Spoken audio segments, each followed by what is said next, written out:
Dans la mythologie grecque, Cerbère est le chien à 3 têtes gardant l'entrée des enfers. Il empêchait ainsi ceux passant le Styx de pouvoir s'enfuir. Comme pour la plupart des créatures de la mythologie, la description et le contexte entourant le Cerbère diffèrent selon les œuvres. La principale différence étant le nombre de têtes, généralement 3, mais aussi 50 selon Hésiode 1 ou 100 chez Horace 3. Les 3 têtes voient et représentent respectivement le passé, le présent et le futur. D'autres sources suggèrent qu'elles représentent plutôt la naissance, la jeunesse et la vieillesse. Cerbère fut toujours utilisé comme le fidèle gardien d'Hadès, gardant les portes donnant sur le monde souterrain. Cerbère était enchaîné à l'entrée des enfers et terrorisait les morts eux-mêmes, qui devaient l'apaiser en lui apportant le gâteau de miel qu'on avait placé dans leur tombe. Plusieurs héros parviennent à déjouer sa vigilance, voire à le vaincre, comme Hercule ou Orphée.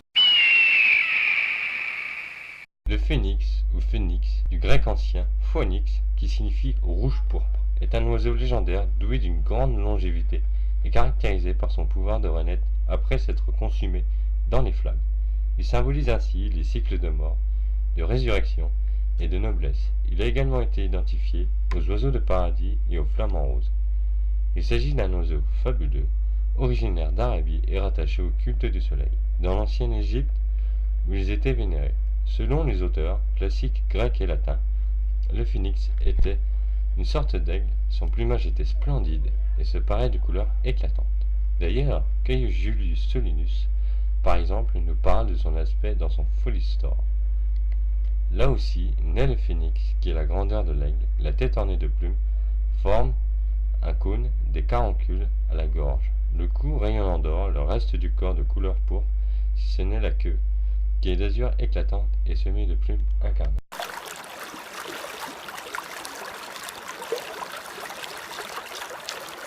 Une sirène est une créature légendaire, mi-femme, mi-poisson, issue du folklore médiéval et scandinave. Il ne faut pas confondre la sirène du folklore traitée dans le présent article et la sirène de la mythologie grecque, mi-femme, mi-oiseau. Pour les Scandinaves, la sirène est un monstre redoutable appelé Margigr, ce qui signifie géante de mer. L'œuvre norvégienne la décrit comme une avenante créature ressemblant à une femme en haut de la ceinture, car ce monstre avait de gros mamelons sur la poitrine comme une femme, de longs bras et une longue chevelure, et son cou et sa tête étaient en tout formés comme un être humain. Ce monstre paraissait grand, avec un visage terrible, un front pointu, des yeux larges, une grande bouche et des joues ridées. D'illustres navigateurs ont dit avoir rencontré des sirènes. Comme exemple, Christophe Colomb, en 1493, en aurait vu 3 près des côtes de Saint-Domingue. Mais elles n'étaient pas aussi belles que l'on les décrit. Le dragon est une créature légendaire représentée comme une sorte de gigantesque reptile, ailes déployées et pattes armées de griffes. Dans de nombreuses mythologies à travers le monde, on retrouve des créatures reptiliennes possédant des caractéristiques plus ou moins similaires, désignées comme dragons. Ces représentations varient cependant énormément en fonction des civilisations, symboles de vie, de puissance. En Chine, protecteur en Indonésie, protecteur de trésors en Grèce antique, ou encore maléfique et ravisseur de princesses en Europe médiévale. Il est difficile de déterminer une origine géographique ou historique aux dragons. Leurs apparitions semblent dater des premières civilisations, peut-être même du paléolithique supérieur, en appliquant des outils statistiques à divers types de dragons à travers le monde, puis à divers récits racontant le combat contre le monstre. Les plus anciennes traces connues des représentations du dragon remontent quant à elles à la Mongolie au Néolithique 7 et au 4e millénaire avant Jésus-Christ.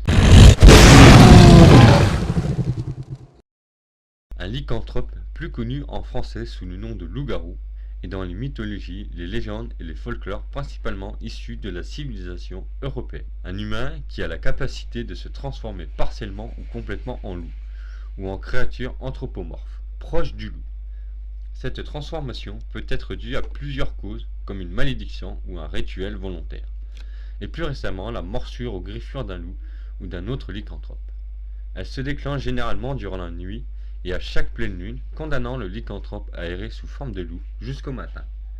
Les histoires de lycanthropes sont mentionnées depuis la mythologie grecque. Le débat sur l'origine des lycanthropes dure depuis des centaines d'années et voit s'affronter des théories très diverses qui impliquent à la fois des théologiens, des anthropologues, des enquêteurs, des médecins, des occultistes et des spécialistes du loup.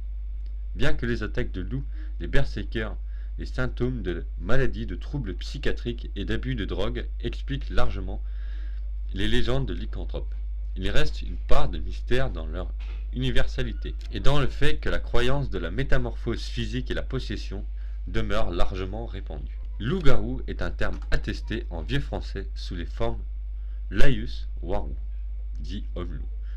Au XIIe siècle, dans la chanson de Ménet, auteur inconnu de Laus et des Warous, forme normanno-picarde et sous les formes altérées Garwof ou Garwalf. Garval, au XIIe siècle également, dans les Laïs de Marie de France, lui-même issu du francique Wariwulf ou Werwolf, homme-loup. Mot reconstitué d'après le moyen bas allemand Warwolf de même sens. Le dialecte normand utilise d'ailleurs le terme de varou d'un ancien normand probable Warouf, le mont Varouf à Guernesey.